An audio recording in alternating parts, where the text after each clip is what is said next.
So I'll tuck myself up in the top corner here. So for those folks who haven't seen Kaladesh Remastered, we'll give it a chat through just while we're waiting for the next round to start. It's a set that is due for release, I don't know, probably like 4 or 5 days from now, something like that. Not long at all. And it's going straight to Historic. It brings you back some of the haymakers from Kaladesh, a set alongside Aether Revolt that were obviously very powerful when they were in Standard. They kind of had formats warped around the cards that were in them because they were above and beyond what else was in the format at the time. So it certainly happened on multiple occasions. So they've remastered it, taken out some of the stuff that's a little less savoury, added some new toys here and there. To make it a straight to historic set that should hopefully be a lot of fun. So I'm just going to look through it briefly. I've looked through the set before. Just point out a couple of cards I think you should pay attention to. Cards that I'm interested in playing in historic, stuff like that. Just seems like it might be a decent bit of filler material for the gap here between rounds, because I can't play much more Magic. I really can't. It's been 2 very long days. So 20 minutes to fill. I'm sure we can do a good job at most of that, at the very least. So, honestly, white, obviously there's a lot of chaff, and I'm not going to bother wasting my time talking about things that I think are largely going to unaffect the format, that are there for draft reasons, because what's the point at the end of the day? Interesting to note, Angel of Invention, a card that used to see a ton of play with Godpharaoh's Gift. I believe Refurbish is also in this set, so maybe there's a chance that one of the white Godpharaoh's Gift decks can see some play in Historic now. Godpharaoh's Gift is already legal, courtesy of Amonkhet Remastered. So Angel of Invention was kind of one of the big hits out of the blue-white version of that deck when it was standard legal. So I can definitely see that being a card that might be intriguing to some people. Authority of the Consuls, another card that saw like some sideboard play. It's probably pretty good in Enchantress Shells. It's really good against aggro. It's nothing special, but it will certainly see some play, I would think, maybe. Cataclysmic Gearhulk never really got the rub in Standard. I did play this to cash at a modern GP, though, so nothing is impossible with Cataclysmic Gearhulk. Wouldn't worry about this one too much, though.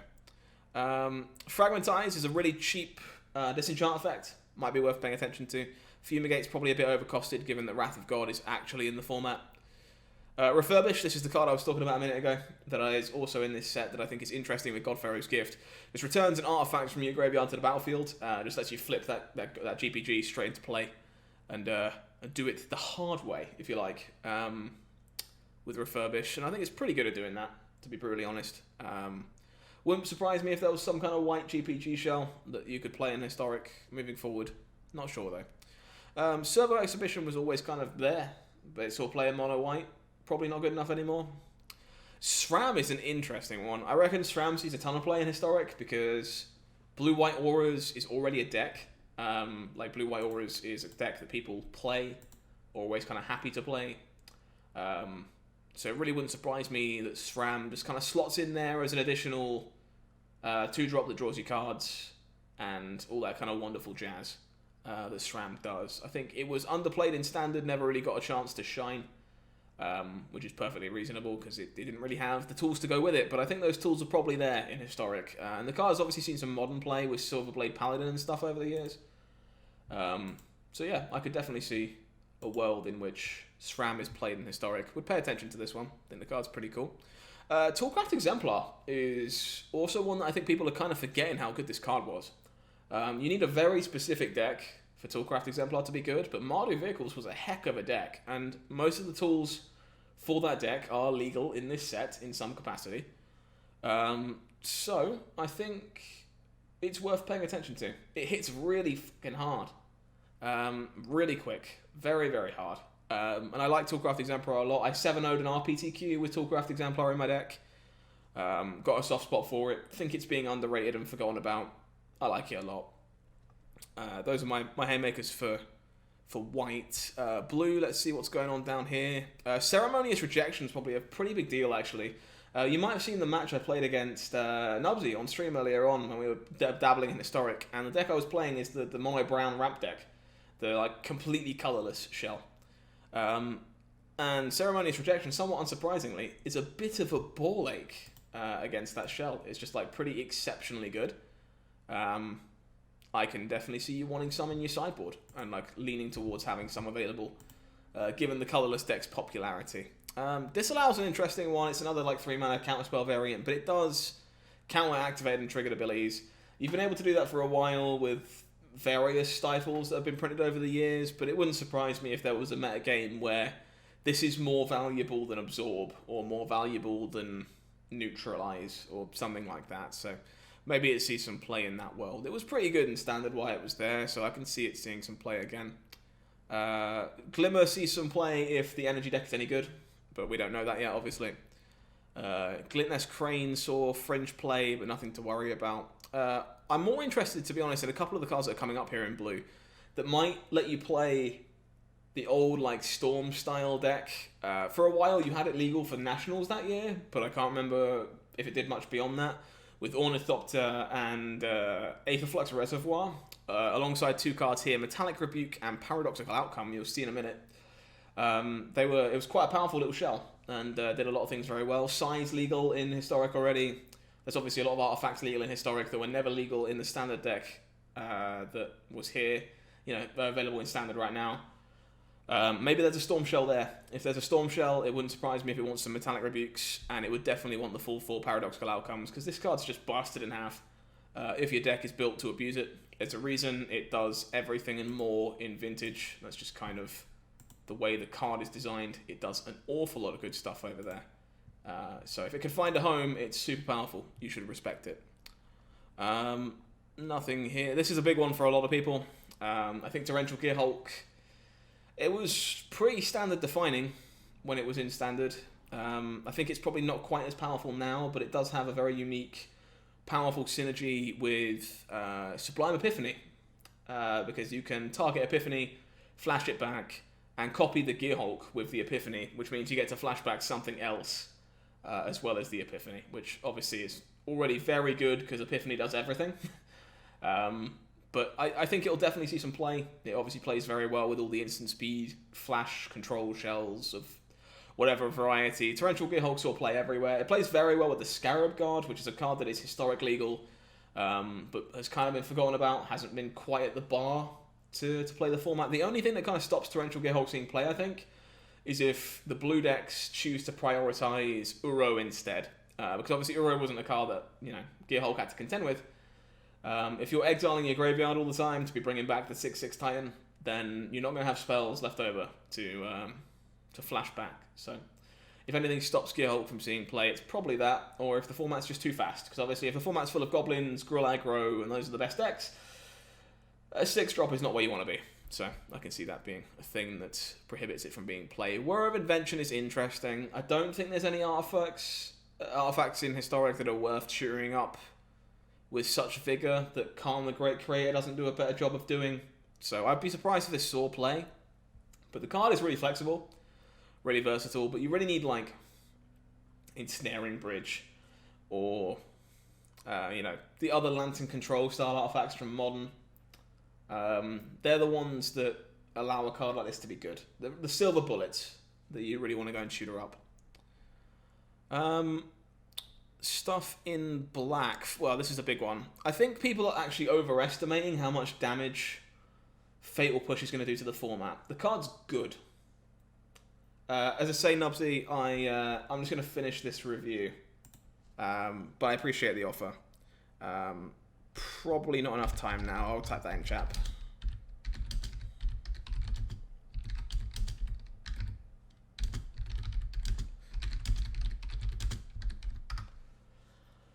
So yeah, I think people are overestimating Fatal Push just a bit.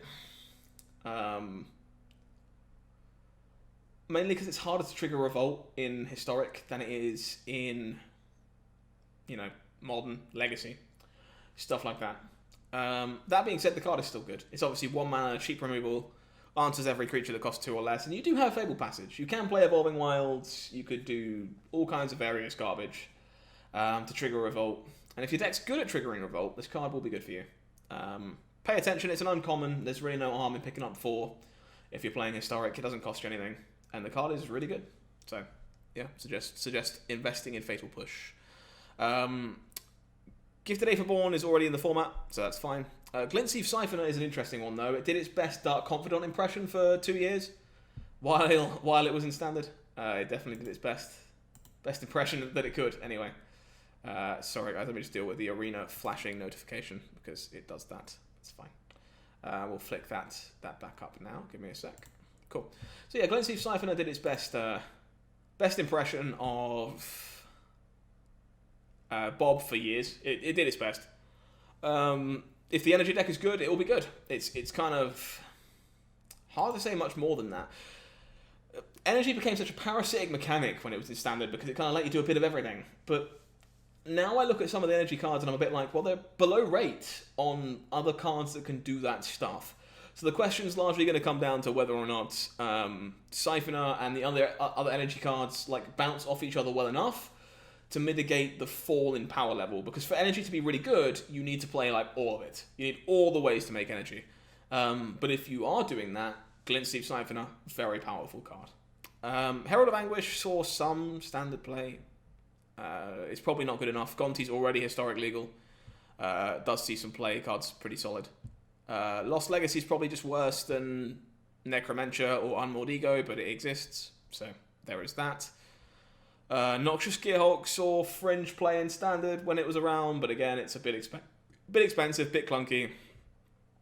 It's hard for a deck to really want this, I think. I could be wrong there. I know there's some whack, crazy, modern Sly Requisitioner combo.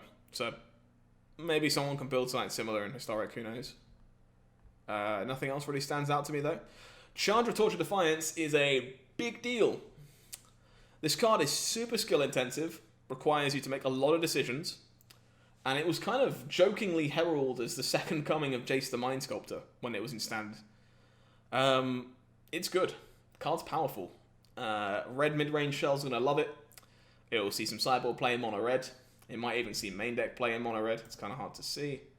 2 seconds, guys. I just got to check the announcements because it's going off in my ear. Less than 10 minutes remaining. That's fine. So 5 matches still going for you folks that are here for tournament play. Hopefully we'll be underway with round 7 sooner rather than later, but we'll have to wait and see. But yeah, Chandra is just gas. Card's fantastic. We'll definitely see chunks of play. It's a mythic for good reason. No shock, no surprise. Yeah, perfectly reasonable. Harness Lightning, another card that really banks on how good the energy deck is. It's a really good cheap removal spell if your deck is full of energy. But that's about it, sadly. Kari Zev, Skyship Raider, is going to be fantastic. The mono-red decks, yeah, I think Push is going to be scary with Junsack, because it's one of those decks that's very good at triggering Revolt, which is kind of what I was talking about in the first place. So, yeah. Kari Zev going to be great in mono-red. People forget how easily this card is going to be able to enable Embercleave. Kari Zev, Skyship Raider enables turn 3 Embercleaves. Don't forget this. It does it extremely well. You play a 1-drop, you play Kari Zev, you attack with Kari Zev, make a monkey, Embercleave on turn 3.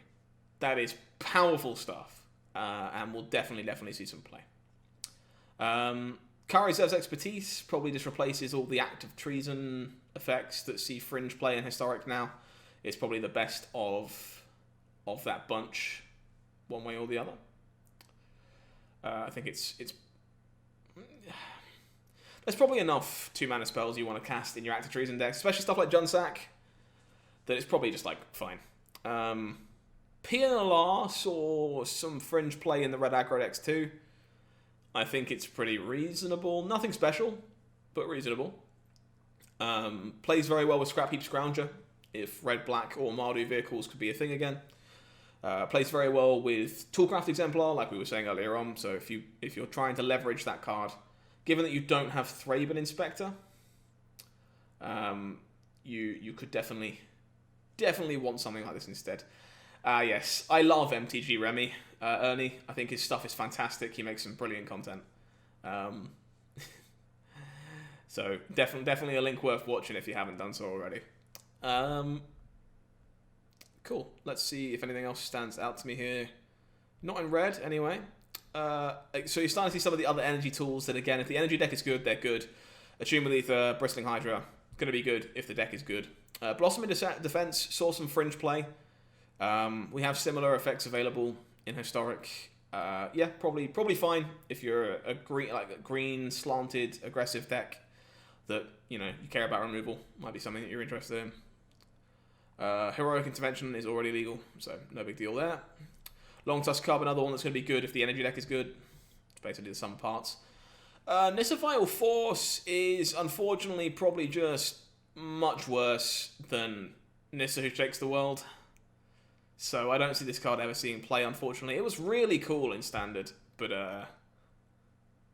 it's probably just much worse than other Nissa. Rishkar Pima Renegade is a card that certainly saw some fringe play, played very well with Heart of Kiran, stuff like that. There's a lot more counter synergies now. You've got Winding Constrictor in this set, you've got the other Constrictor, there's all kinds of things in the most recent couple of sets that care about +1/+1 counters. So Rishkar is really good with +1/+1 counters, so you should definitely see play in that shell, if that shell is playable. Servant, good in the energy decks. Again, if they're good, it will be good. Virtuous Gearhulk, it will probably be the top end for those counters deck, actually. If the green-white, green-black, Abzan counters decks are good, Virtuous Gearhulk is probably the top end. This card is pretty great with the doublers, the Conclave Mentor, and the Winding Constrictor, so I could definitely see some play with those. Multicolored stuff. Cloud Blazer, really good in all the Urian decks. It really wouldn't surprise me if Cloud Blazer was a card you played in Urian. For those folks that are waiting for tournament play, by the way, we are 4 minutes to go with 4 matches remaining. So hopefully not too long. Yeah, I think Cloud Blazer is pretty darn good with all the Urian stuff, all the blue-white flicker shells, multicolor flicker shells. It started to kind of catch on with Panharmonicon and like Eldrazi Displacer towards the end of its life in Standard, but it didn't really see too much play before that. So it's like fringe good enough. There are like a lot of really good things to flicker these days. So maybe it doesn't make the cut, but I think it's okay for an uncommon. It definitely saw some play, deserves some respect. Sadly, Dovin Barnes sucks a big one. Hidden Stockpile is a card that I am super excited for, and if Deathrat Barman is still chilling in the chat, I imagine he's pretty excited to see this one in the set as well. Yeah, fair enough, Nubsy, I can see that. Hidden Stockpile and Anointed Procession was a deck you got to play in Standard, which made all kinds of servo tokens, but by God does it require you to have a million triggers and do an awful lot of clicking, so brace yourself if you want to play that deck. But it is now available to play on Arena with Hidden Stockpile entering the format in this set. And it was a lot of fun. You got to do a lot of cool things with Hidden Stockpile and Anointed Procession. Anointed Priest, gain some life. It was sweet. The deck was really cool. I can see it being a card people try to explore. Campbell saw some sideboard play, probably still see some sideboard play. It's good against people casting a lot of spells. I would love for Renegade Rallier to find a home, but it's just never found one, unfortunately. Rogue Refiner, again, fantastic if the energy decks are good, but its success kind of hinges pretty heavily on whether the energy decks are playable or not. Sahili Rai probably sucks garbage given that Felidar Guardian is not in the set and was removed to stop that bullshit from happening, which is reasonable. If vehicles exist, these cards are playable, unless it's Disintegration, Veteran Motorist.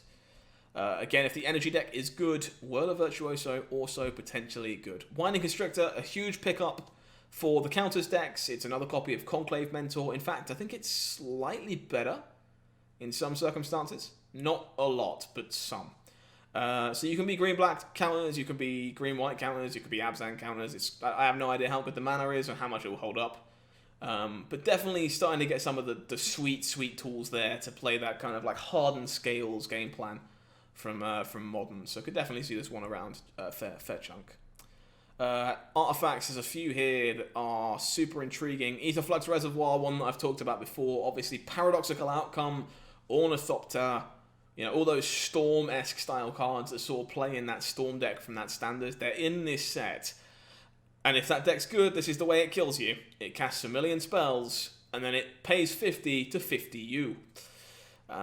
It's good for that. It will see play there, and basically nowhere else. Aethersphere Harvester saw play, was a reasonable enough vehicle. Yeah, didn't suck. Really good against aggro. Aetherworks Marvel scares me a bit. Obviously, this card had to disappear from Standard in its time in Standard because it was a little bit silly. Mainly because Ulamog is also in Historic, which was the problem in Standard. You were just flipping Ulamog the Ceaseless Hunger into play. Can you make energy fast enough and consistently enough to hit a big idiot? Probably. But it might not be any faster than Muxus. So if Muxus is fine in Historic, this is also probably fine. I think it depends on whether or not you think Muxus is fine in Historic or not. It's kind of the big takeaway. Animation module. Yeah, it sees play in Hardened Scales in Modern. Sure. Might see some play. Boymat Courier, very good for Mono Red.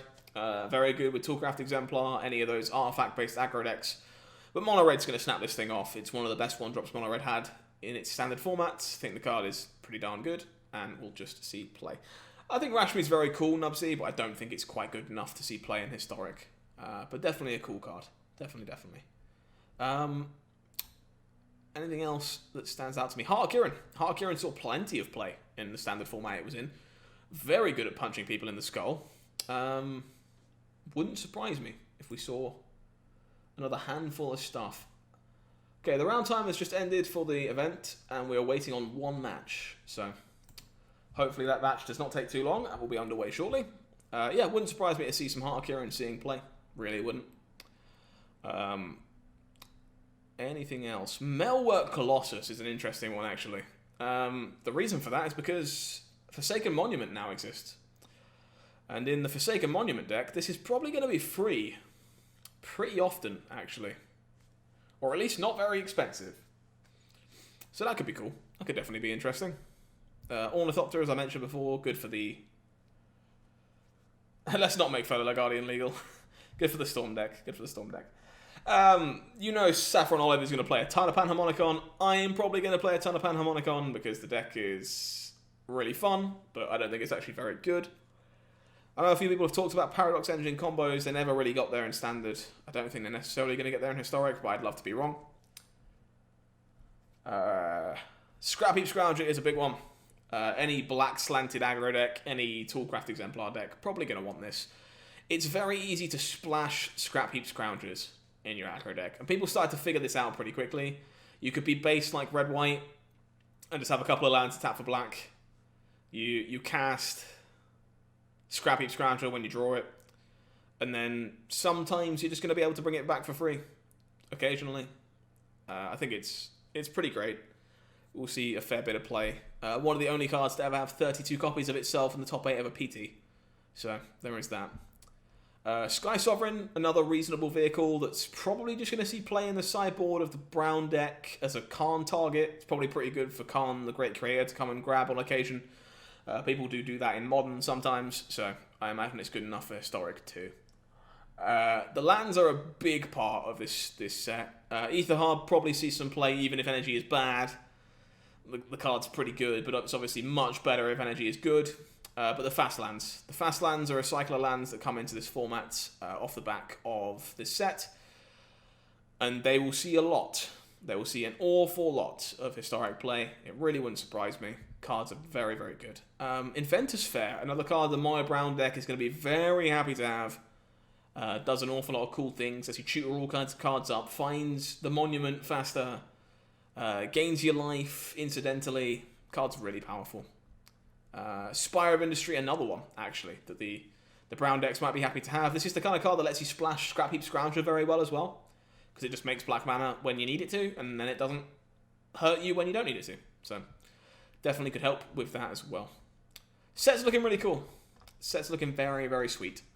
I don't think it's quite the power level of Jumpstart, but it should be cool. Should be very, very cool. Should affect Historic in a number of ways and allow us to do a lot of cool things. I'm excited. Hopefully you guys get the opportunity to check out some Historic with the lovely new inclusions from Kaladesh sooner rather than later, because I think it'll be a lot of fun. I highly recommend trying it out.